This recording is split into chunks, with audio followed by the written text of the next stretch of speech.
दोस्तों नमस्कार। ना कोई जांच होती है, ना कोई इंक्वायरी बैठती है, ना ही कभी फाइल खोलकर देखा जाता है कि दरअसल किस धंधे के जरिए इस देश में किस तरीके की लूट हो रही है। दुनिया भर के अखबारों में सब कुछ छप जाता है, लेकिन भारत सरकार को इसकी जानकारी नहीं होती है। भारत सरकार की तमाम जांच एजेंसियां भी आंख मूंद लेती हैं। यह कौन सी परिस्थिति है जिसमें लूट की खुली छूट किसी को दे दी जाती है? क्या यह ब्लैंक चेक है जो इस दौर में देश के प्रधानमंत्री नरेंद्र मोदी ने इस देश के बड़े कॉरपोरेट हाउस अडानी को दे दिया है? और उस फाइल को खोलेगा कौन और फाइल खुलेगी कब? तो क्या हम जब सत्ता में आएंगे तब वो फाइल खुलेगी? जी, फाइल खुलेगी, कार्रवाई होगी।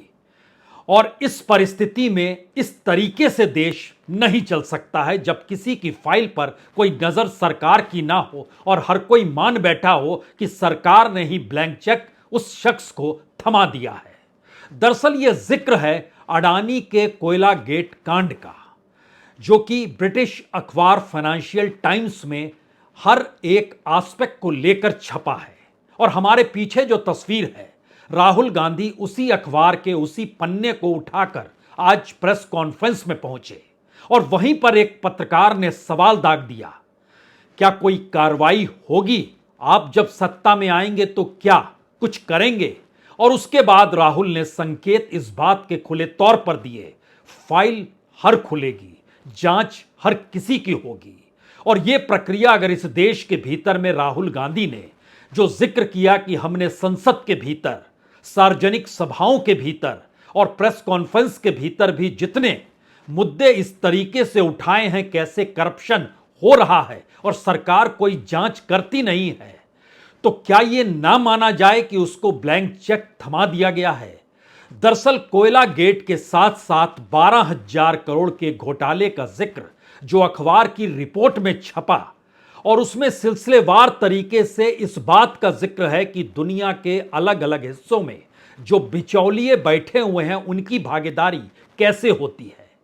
इस रिपोर्ट में इस बात का जिक्र है कि किस तरीके से इंडोनेशिया से जहाज में कोयला लदकर जब गुजरात के मुंद्रा पोर्ट पर पहुंचता है तो उसके बाद उसकी कीमत कैसे बढ़ जाती है और इस देश के भीतर में कोयला और बिजली की कीमत कितनी बढ़ गई और उसका लाभ कैसे सरकार ने अपनी नीतियों के आसरे और किसी को नहीं, अडानी को पहुंचा दिया।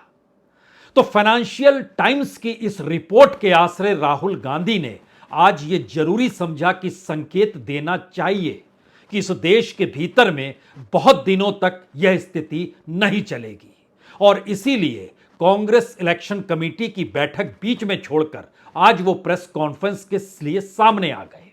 और उसके बाद उन्होंने जिन बातों का जिक्र किया उसमें पहला हिस्सा यही था कि जब दुनिया भर के अखबारों में इस तरीके की रिपोर्ट आ रही है तो सरकार ने क्या वाकई ब्लैंक चेक दिया हुआ है? जरा सुनिए उनकी बात। और यह मसला सिर्फ हम नहीं उठा रहे हैं, यह मसला अब फाइनेंशियल टाइम्स ने उठाया है। अलग अलग देशों में इंक्वायरी हो रही है, लोग सवाल पूछ रहे हैं, मगर हिंदुस्तान में कुछ नहीं हो रहा। हिंदुस्तान में बिल्कुल ब्लैंक चेक दिया हुआ है अदानी जी को। तो फाइनेंशियल टाइम्स की इस रिपोर्ट के आसरे जो प्रधानमंत्री मोदी और कॉरपोरेट हाउस गौतम अडानी के बीच के रिश्तों का जो पूरा ताना बाना है, राहुल गांधी आज उसे उधारने के लिए प्रेस कॉन्फ्रेंस में बैठ गए। लेकिन सवाल है कि फाइनेंशियल टाइम्स में ऐसी कौन सी बात है जिसके बाद पहली बार राहुल गांधी ने खुले तौर पर संकेत दिए कि सत्ता में आएंगे तो जांच होगी, इंक्वायरी होगी। यानी एक उस पूरी प्रक्रिया का जिक्र हो गया संकेत की भाषा में कि अगर आए तो फिर जेल तो सबको जाना पड़ेगा। यह एक ऐसी परिस्थिति है जिसमें हमें लगता है दो हिस्सों में चीजों को आज समझने की जरूरत है। पहली बात, इस फाइनेंशियल टाइम्स ने संकेत दिए कि अंतर्राष्ट्रीय दलाल या अंतर्राष्ट्रीय बिचौलिए जो होते हैं उनकी भागीदारी खुले तौर पर हो रही है। जो ऑफशोर मनी होती है, जो ब्लैक मनी होती है, वह भी कहीं ना कहीं किसी माध्यम से इस देश के भीतर ट्रेवल कर रही है और सरकार ने आंखें मूंद रखी हैं। इस बात का जिक्र था शुरुआत में 32 महीने और उसके बाद 2 साल यानी 24 महीने और भी जिक्र था, जिसमें पूरी रकम मिलाकर तकरीबन 12-12.5 हजार करोड़ के पूरे घपले घोटाले का जिक्र था। कैसे कीमत बढ़ाई गई। जुलाई 2019 याद कीजिए, तो उसके बाद से असल खेल इस देश के भीतर शुरू होता है, जब दूसरी बार इस देश में बीजेपी सत्ता में आती है और प्रधानमंत्री मोदी अगले 5 वर्ष के लिए चुने जाते हैं। उस दौर से शुरू होकर 2021 तक के बीच में 32 महीने लगातार जो खेल होता है, उसमें 30 शिपमेंट इंडोनेशिया से आते हैं। उस शिपमेंट के जरिए उसमें तमाम दस्तावेज शिपिंग के भी होते हैं, इंश्योरेंस के भी होते हैं, कोयले की कीमत का भी जिक्र होता है। और डेल एर्सिया ट्रांसपोर्ट, उसके जरिए 74,820 टन कोयला जो है पहली बार जनवरी 2019 में रवाना होता है। लेकिन पैसे का खेल 2019 के चुनाव के रिजल्ट आने के बाद शुरू होता है। मुद्रा पोर्ट पर पहुंचता है, मुद्रा पोर्ट जो कि गुजरात में है। जब कीमत वहां पर थी तकरीबन $1.9 मिलियन, लेकिन मुद्रा पोर्ट पर पहुंचते ही वो कीमत हो जाती है $4.3 मिलियन। और इसी तरीके से शिपमेंट कंटिन्यूअसली उसके बाद लगातार जारी रहता है और 2000 शिपमेंट और होते हैं। कीमत वहां पर लगती है $139 मिलियन और यहां आते आते वो बढ़कर हो जाता है $215 मिलियन। इसी तरीके से बढ़ता और अंतर्राष्ट्रीय तौर पर 3 बिचौलिए जो मिडिलमैन का नाम लिया गया, उसमें एक ही लिंगोस है जो ताइपाई के हैं, दूसरे टॉरस कमोडिटीज जनरल ट्रेडिंग जो दुबई से जुड़े हैं, तीसरा पैन एशियन ट्रेड लिंक है जो सिंगापुर से जुड़ा हुआ है। सवाल यह था कि इस दौर में सरकार ने लगातार कहा कि जितनी भी शेल कंपनियां थी, ऑफशोर मनी थी, वो सबों पर सरकार ने रोक लगाई है।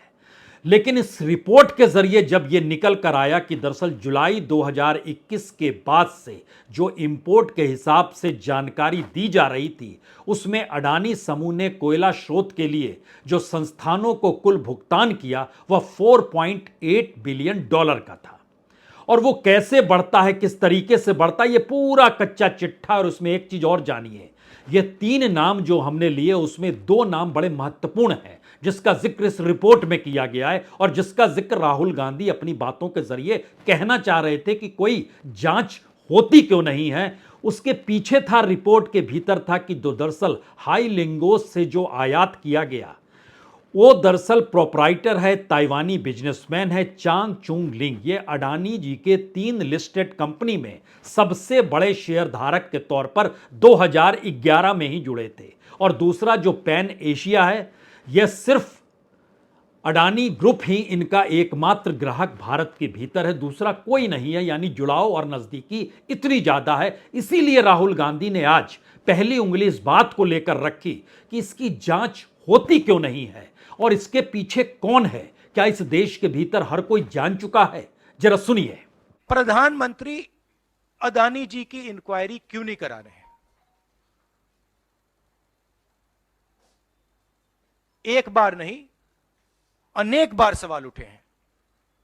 हमने पार्लियामेंट में बात उठाई, पब्लिक मीटिंग्स में हम कहते हैं, प्रेस कॉन्फ्रेंस में हम कहते हैं, अडानी जी में क्या बात है कि हिंदुस्तान की सरकार उन पर कोई भी इन्वेस्टिगेशन नहीं करा सकती, उन पर कोई सवाल नहीं पूछ सकती? इसका कारण क्या है? इसके पीछे कौन सी शक्ति है? पूरा देश जानता है। दरअसल यह जांच का मुद्दा इसलिए बड़ा है क्योंकि मौजूदा वक्त में अगर जांच की फाइल खुलेगी तो वो फाइल सिर्फ एक कॉरपोरेट हाउस और उसके तमाम बिजनेस को लेकर सीमित नहीं रहेगी। क्योंकि जिस बात का जिक्र हुआ कि अब ब्लैंक चेक दे दिया गया है, तो ब्लैंक चेक देने के साथ साथ कुछ नियम कायदे भी इस देश में उसके अनुकूल बनाने की परिस्थिति में सरकार आकर खड़ी हो चली है। तो क्या जिस बात का जिक्र राहुल गांधी कहना चाहते हैं कि फाइल खुलेगी, जांच होगी, तो क्या उस फाइल और जांच के साथ यह भी बताया जाएगा और यह भी बात सामने आ सकती है किस तरीके से इस देश में खनिज संसाधनों को लेकर नियम कायदे बदले गए। यहां तक कि राष्ट्रीय खनन नीति जो बनी उसको भी 2 बरस के भीतर कैसे बदल दिया गया। यहां तक कि जो कोल ब्लॉक्स दिए जाते थे उसको लेकर भी नियम कायदे बदले गए और बिड अगर लगाने कोई नहीं पहुंचा या ऐसे हालात बना दिए गए कि बिड लगाने कोई ना पहुंचे तो एकमात्र शख्स को कोल ब्लॉक्स देते चले जाएं।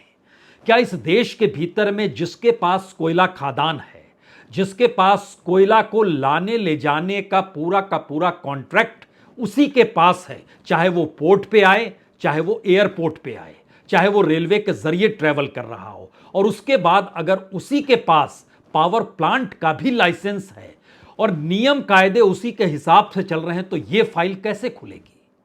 हमें लगता है कि इन बातों का जिक्र इसलिए बड़ा महत्वपूर्ण हो चला है क्योंकि जिस वक्त सरकार ने आत्मनिर्भर भारत अभियान की शुरुआत की थी, अगर उस दौर को याद कीजिएगा तो उस समय इस देश में कोयले का संकट एकाएक आके खड़ा हो गया था और भारत के भीतर के जो कोयले से चलने वाले पावर प्लांट थे वहां पर यह संकट कहीं ज्यादा गहरा गया कि कैसे स्थिति बिगड़ गई। कोल इंडिया की लापरवाही कहें या उसके भीतर का भ्रष्टाचार कहें, जिन भी परिस्थितियों में कहे उस समय निशाने पर कोल इंडिया भी आया, लेकिन यह भी समझना होगा भारत के भीतर कोयले का संकट और कोयला बाहर से लाया जा रहा है, सरकार इजाजत दे रही है, कीमत मनचाहे तरीके से लगाई जा रही है, जबकि दुनिया के 5 बड़े कोल उत्पादकों में से भारत एक है। अगर पहले नंबर पर अमेरिका है, दूसरे नंबर पर रूस है, तीसरे नंबर पर चीन है, तो भारत भी 5वें नंबर पर खड़ा। और यह परिस्थिति बहुत साफ तौर पर बतलाती है कि भारत से पहले ऑस्ट्रेलिया, चीन, रूस और अमेरिका है। और भारत कोल इंडिया की जो जानकारी है उसके मुताबिक 300 अरब टन कोयले का भंडार भारत में है, जो कोल इंडिया कहती है। तो क्या लापरवाही थी, अक्षमता थी, सरकार की नीतियां कॉरपोरेट के अनुकूल हो रही थी, यह कौन सी परिस्थिति थी? क्योंकि जब आप इसमें जाएंगे तो एक बात समझिए कि अगस्त 2020 में खनन मंत्रालय ने पहली बार खनन और खनिज अधिनियम 1957, जिसको MMDR एक्ट कहते हैं, उसमें 9 बड़े फेरबदल किए। और इस फेरबदल का प्रभाव 2 ही सबसे बड़ा था। पहला प्रभाव था इस देश के भीतर में जो निजी कंपनियां हैं अब वो भारत के खनिज संसाधनों पर कब्जा कर सकती है। दूसरी परिस्थिति थी कि उस कब्जा करने की प्रक्रिया में उनके सामने कोई रुकावट नहीं आएगी। और भारत के भीतर छत्तीसगढ़, झारखंड, बंगाल, बिहार, मध्य प्रदेश, राजस्थान, उड़ीसा और कर्नाटक, यहां पर जो आदिवासी हैं, जो जंगल हैं, जो नदी है, जो पर्यावरण है, सब पर प्रभाव पड़ा। और बड़ा महत्वपूर्ण है, जब यह परिवर्तन लाया जा रहा था तो इस परिवर्तन को बताया गया कि यह राष्ट्रीय खनिज अन्वेषण ट्रस्ट जो है वही सारी चीजों का वहन करेगा। और जो एक राष्ट्रीय खनन नीति बनी थी और देश का कॉन्स्टिट्यूशन इस देश के मिनरल्स को लेकर जो कहता है, उन सब से हटकर इस MMDA एक्ट को बदल दिया गया। किसी को आपत्ति दर्ज करानी है तो 10 दिन का वक्त दिया गया, और वह भी कोरोना काल में। सामान्य तौर पर 30 दिन दिया जाता है, लेकिन उस दौर में सिर्फ 10 दिन का वक्त दिया गया। यहां पर बहुत साफ चीज, कुछ बातें समझ लेनी होगी कि क्या वाकई जिस बात का जिक्र है कि कॉरपोरेट के हाथों में इस देश की समूची संपत्ति सौंपी जा रही है, और इस फाइल को खोलेगा कौन? अगर फाइल खुलेगी तो सवाल कॉरपोरेट का नहीं होगा, सवाल तो सरकार का होगा, उसकी नीतियों का होगा, उसके ब्लैंक चेक का होगा। और इसीलिए वो घबराती और कतराती है कि कोई इन्वेस्टिगेशन ना हो, क्योंकि जो एक्ट में परिवर्तन किया गया उसमें पहला लाइन था कि खनन से जुड़ी प्राइवेट कंपनी को खदानों के साथ संभावित खदान क्षेत्रों की जांच पड़ताल की अनुमति दी जाती है, और इस पर जो वो रिसर्च करने को कहेंगे उसका खर्चा राष्ट्रीय खनिज अन्वेषण ट्रस्ट यानी भारत सरकार उठाएगी।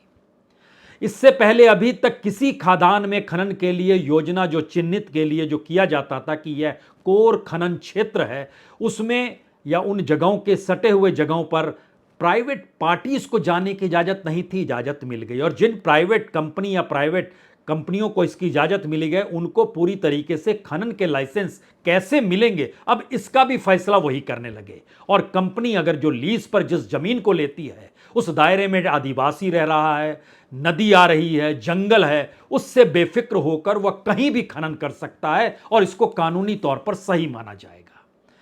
अब यहां एक और सवाल था कि जो स्थिति इससे पहले कैप्टिव और नॉन कैप्टिव खदानों को लेकर थी, उसका अंतर खत्म कर दिया गया।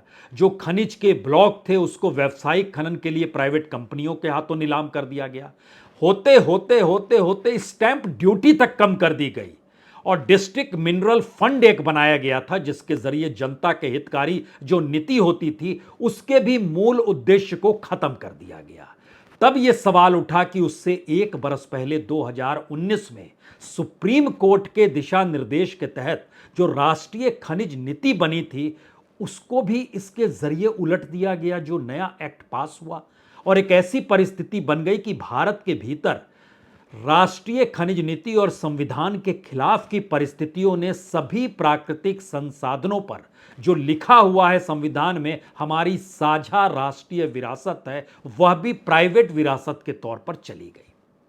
सवाल 12,000 करोड़ भर का नहीं है, सवाल तो उस पूरी फाइल के खुलने का है, उस पूरी जांच की प्रक्रिया का है, जिसके जरिए इस देश के भीतर में निजीकरण को कैसे राष्ट्रीय संपत्ति के साथ ना सिर्फ जोड़ा गया बल्कि उनके हवाले कर दिया गया। और यह स्थिति चौंकाने वाली इसलिए भी है क्योंकि इस देश के भीतर में लगभग दर्जन भर खदान जो हैं वो अडानी से हैं।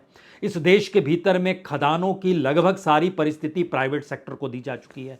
इस देश के भीतर में जो पावर प्लांट्स हैं, अगर उस पर भी ध्यान दें तो पावर प्लांट में भी गुजरात के भीतर मुंद्रा पावर प्लांट है, 4,620 मेगावाट का है। महाराष्ट्र के भीतर तिरोड़ा है, लगभग 3,300 मेगावाट का है। राजस्थान के भीतर कवाई है, 1,320 मेगावाट का है। कर्नाटक में उडुपी का है पावर प्लांट जो लगभग 1,200 मेगावाट का है। छत्तीसगढ़ के रायगढ़ और रायपुर दोनों जगहों पर पावर प्लांट है, 600 मेगावाट का और 1,370 मेगावाट का।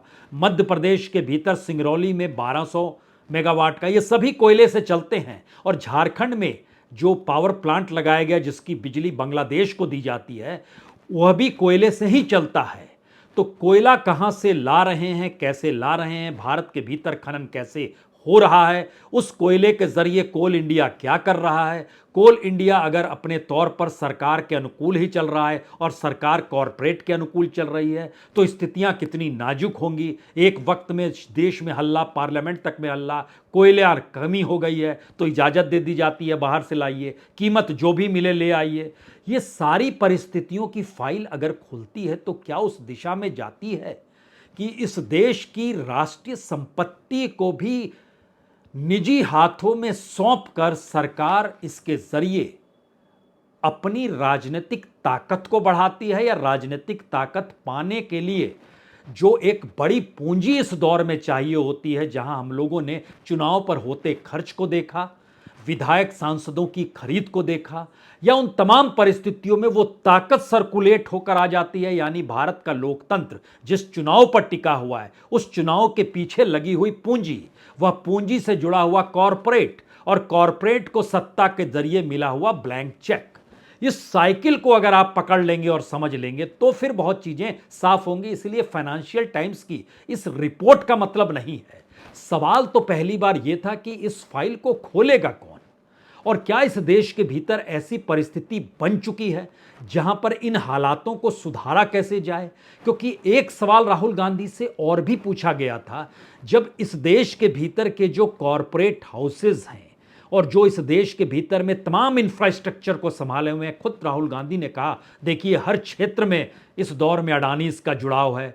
वो चाहे रेलवे ले लीजिए, चाहे पोर्ट्स ले लीजिए, चाहे एयरपोर्ट ले लीजिए, चाहे इस देश के एफसीआई गोडाउन के पैरेलल में गोडाउन्स को ही ले लीजिए, खेती से जुड़ी हुई चीज़ों को ले लीजिए, स्टील को ले लीजिए, ड्रोन को ले लीजिए, कुछ भी ले लीजिए, सब जब एक के पास है तब एक सवाल था कि उसको आप रोकेंगे कैसे। तो क्या कोई बड़ा निर्णय ले पाने की स्थिति में अगर लगता है कि हाँ सत्ता 2024 में बदल जाएगी, हम फाइल खोल देंगे। क्योंकि जब कोयले का जिक्र होता है तो इंदिरा गांधी ने 1971 में जब राष्ट्रीयकरण किया था तो राष्ट्रीयकरण के बाद इस देश के भीतर में जो माइंस को लेकर प्राइवेटाइजेशन में जो वहाँ पर जिस तरीके का एक्सप्लॉयटेशन था, प्रॉफिट कमाने के लिए जो सारी परिस्थितियां हुआ करती थी, वह एक झटके में नेशनलाइजेशन के साथ बंद हुई। हालांकि उसके बाद भी कई रास्ते दूसरे खुले, लेकिन दोबारा से वो स्थिति अगर इस देश के सामने आ रही है तो क्या एक बड़ा सवाल जिसका जवाब अभी भी नहीं मिल पाया है किसी भी पॉलिटिकल पार्टी के पास से, यहां तक कि कांग्रेस के पास से भी, क्या सारी चीजों के नेशनलाइजेशन की जरूरत अब फिर से आन पड़ी है? क्योंकि इस देश में डिसइन्वेस्टमेंट के नाम पर जो पब्लिक सेक्टर को सेल किया गया, इस देश के भीतर में बैंकों की परिस्थिति जो भटकी, उससे पहले कुछ को बेचना, कुछ को मर्ज कर देना और विदेशी बैंकों के लिए भारत के बैंकों की किताब को ठीक करने के लिए रिटर्न ऑफ करते चले जाना, और आंकड़े तो अब 25 लाख करोड़ तक के आ रहे हैं, इतना माफ कर दिया गया। ये सारी परिस्थितियां क्या ये बताती है कि इस दौर में सबसे महत्वपूर्ण है कि राजनीतिक तौर पर कोई कहे तो कि हम सत्ता में आने के बाद इस देश के भीतर में जो पूरा इंफ्रास्ट्रक्चर कॉरपोरेट और प्राइवेट हाथों में सिमटा हुआ है उसको देश की संपत्ति दोबारा बना देंगे, और राष्ट्रीयकरण की एक नई परिस्थिति इस देश में सेकंड स्टेज में 21वीं सदी में सही लेकिन 2024 में यह शुरू हो जाएगी। और उससे कहीं ज्यादा महत्वपूर्ण सवाल एक और है, अगर इन परिस्थितियों के साथ मौजूदा वक्त में राहुल गांधी इसके संकेत दे रहे हैं कि हां फाइल खुलेगी, जांच होगी, उससे खतरनाक परिस्थिति मौजूदा वक्त में अगर ये कहकर दे रहे हैं कि देखिए न फाइल खुलेगी न जांच होगी, हम तमाम जगहों पर उठाएंगे, लेकिन लगता ऐसा है कि मुनाफे का एक ब्लैंक चेक थमाया गया है, यह परिस्थिति इस देश के लिए कितनी विकट हो सकती है, इसको लेकर आखिर के 3-4 सबसे बड़े सवाल।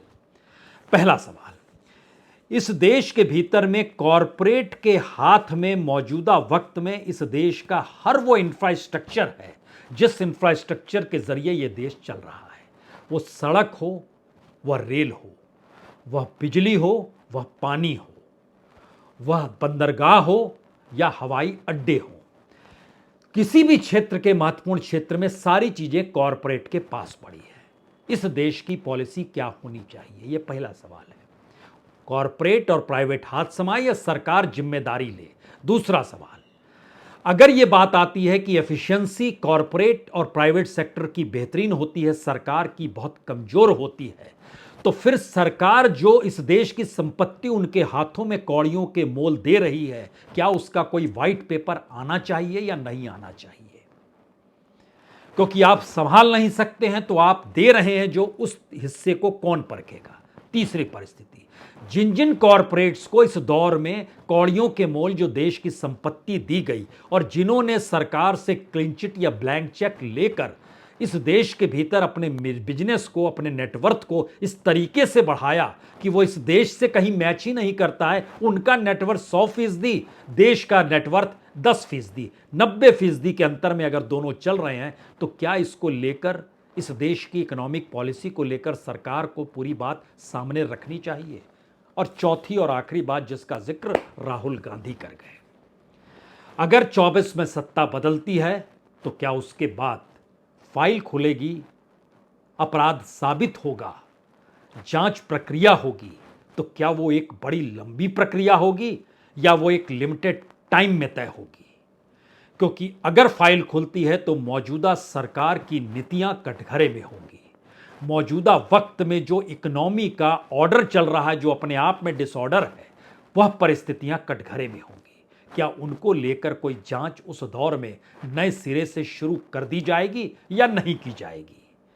लेकिन मौजूदा सच तो यह है कि यह अंतर्राष्ट्रीय तौर पर दुनिया के अलग अलग रिपोर्ट्स के जरिए यह बात खुले तौर पर अब उभर कर आने लगी है कि इस देश की सत्ता ने कॉरपोरेट के साथ जो गलबहियां डाली है, उसका खुला लाभ कॉरपोरेट को कैसे मिल रहा है और वो हजारों करोड़ में उनका नेटवर्थ कैसे बढ़ रहा है, और अंतर्राष्ट्रीय तौर पर बिचौलिए हो, ऑफशोर मनी हो या ब्लैक मनी का हिस्सा इस दौर में कैसे रेंगता है, जो अंतर्राष्ट्रीय तौर पर सवाल कोई नहीं करता है, लेकिन भारत की राजनीति में यह सवाल बड़ा होने लगा है। बहुत बहुत शुक्रिया, बहुत बहुत शुक्रिया।